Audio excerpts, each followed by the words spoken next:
What is the remainder when 3 to the power 50 is divided by 105? So this question is another level of difficulty because here the denominator is substantially big. But the good part here is that denominator is not a prime number. The denominator is a composite number, which is the multiplication of 3, 5 and 7. Which means when the divisor is made up of various prime numbers, what do we do then? So here the question should be converted into the form that remainder when 3 to the power 50 is divided by 105. It depends on these three things. 1. What is the remainder when 3 to the power 50 is divided by 3? Second, the remainder when 3 to the power 50 is divided by 5.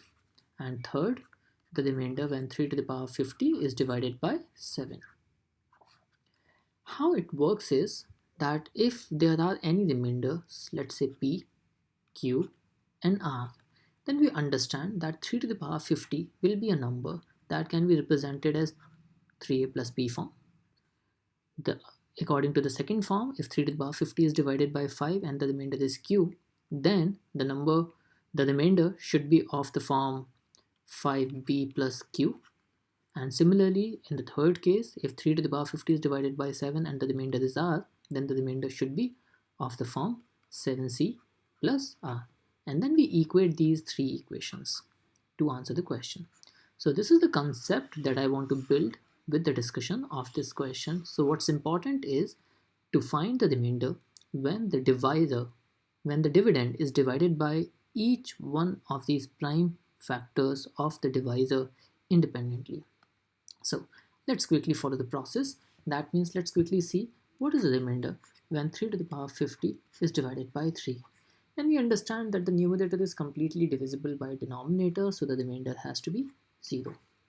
When the question says that the remainder is 0, that means that the remainder has to be a multiple of 3, which means, let me quickly state it, that if the highest common factor of divisor and dividend is greater than 1, then the remainder will always be the multiple of that highest common factor. So it would be either highest common factor or the multiple of highest common factor. So the very first step is that 3 to the power 50 when divided by 3, the remainder is 0. That's the first progress for us. Now let's quickly see what happens when 3 to the power 50 is divided by 5. So now we are going to use the same process of finding out the cyclicity if there is any. So let me quickly think, is there any power of 3 that is very close to a multiple of 5? Then the answer is yes. When 3 square is divided by 5, the remainder is 4, or we can write the remainder as minus 1. The positive remainder represents the excess amount in the number for it to be divisible by 5. And the short basically tells us that the number is this much short for it to be divisible by the divisor. This minus 1 is quite useful for us because now we can take the power 25 both sides. 25, we are taking the power both sides because the left hand side becomes what we desire. That means it becomes 3 to the power 50 when divided by 5, and the remainder will be minus 1 to the power 25, which is minus 1 only, because minus 1 to the power 25 will be minus 1. But since the remainders are always written in positive form when it comes to writing the answers, so we can say the remainder in that case will be plus 4. So the second part is done now. Let's quickly deal with the third part. And the third part is the remainder when 3 to the power 50 is divided by 7.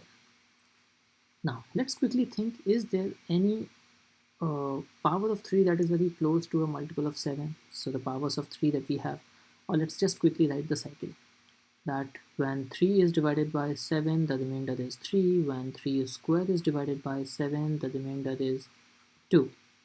Now the power of 2 we already know is very close to a multiple of 3. So what I'm doing is I'm taking power 3 both sides.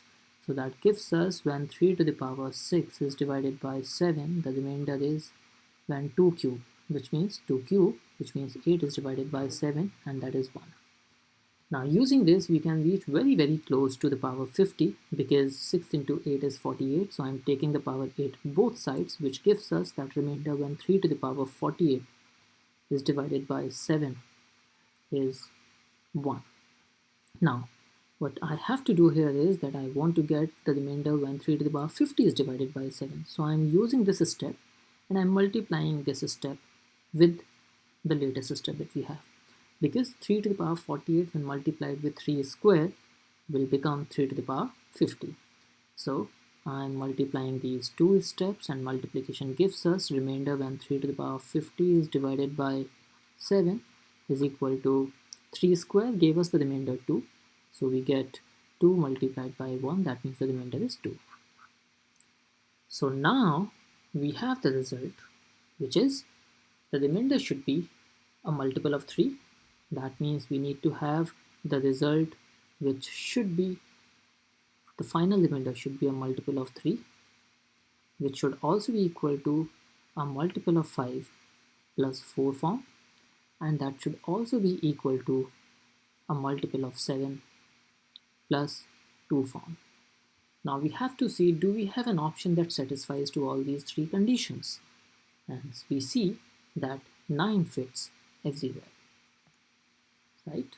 And anyway, if you find out the common number that satisfies to these three conditions, that means a multiple of 3, which is also equal to a multiple of 5 plus 4, which is also equal to a multiple of 7 plus 2, then the smallest number becomes the remainder. So here the remainder that we get is equal to the 9. So B option becomes our answer. This is how we find out the remainder when the divisor can be broken up into multiple parts. I hope that helps. Thank you so much for watching this video.